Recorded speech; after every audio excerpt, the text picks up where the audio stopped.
Hello, ഇന്നൊരു evening snack ആയാലോ? അപ്പോൾ അതെന്തൊക്കെയാണ് വേണ്ടത് നമുക്കൊന്ന് കണ്ടു നോക്കാമേ.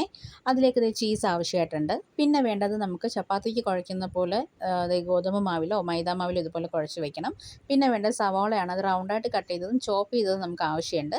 പിന്നെ വേണ്ടത് ഉരുളക്കിഴങ്ങ് പുഴുങ്ങിയതാണ്, 2 ഞാൻ എടുത്തിട്ടുണ്ട്. പിന്നെ വേണ്ടത് മുട്ടയാണ്. മുട്ടയും 2 പുഴുങ്ങിയിട്ടുള്ളത്. ഇതുപോലെ റൗണ്ടായിട്ട് കട്ട് ചെയ്ത് വെക്കണം. പിന്നെ ഇതിലേക്ക് വേണ്ട സൺഫ്ലവർ ഓയിൽ ഒഴിച്ച് നമുക്ക് സവാള നന്നായിട്ടൊന്ന് വഴറ്റി കൊടുക്കുക. വഴറ്റിയതിന് ശേഷം അതിലേക്ക് നമുക്ക് പുഴുങ്ങി വെച്ചിട്ടുള്ള ഉരുളക്കിഴങ്ങ് കൂടെ ചേർത്ത് നന്നായിട്ടൊന്ന് മിക്സ് ചെയ്ത് കൊടുക്കണം കേട്ടോ.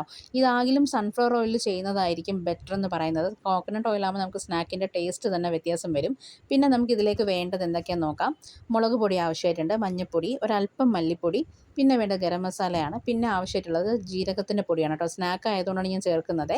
പിന്നെ നമുക്ക് ലാസ്റ്റായിട്ട് മല്ലിയിലയും കൂടെ ഇട്ട് നമുക്ക് മാറ്റി വയ്ക്കാവുന്നതാണ്. പിന്നെ ഇത് ചപ്പാത്തിക്ക് പരത്തുന്ന പോലെ ഇച്ചിരി കട്ടി കൂട്ടി പരത്തിയിട്ട് നമുക്ക് റൗണ്ട് ഷേപ്പിന് വെച്ചിട്ടുള്ള സവാള ചേർത്ത് അതിലേക്ക് ഈ മസാല വയ്ക്കണം.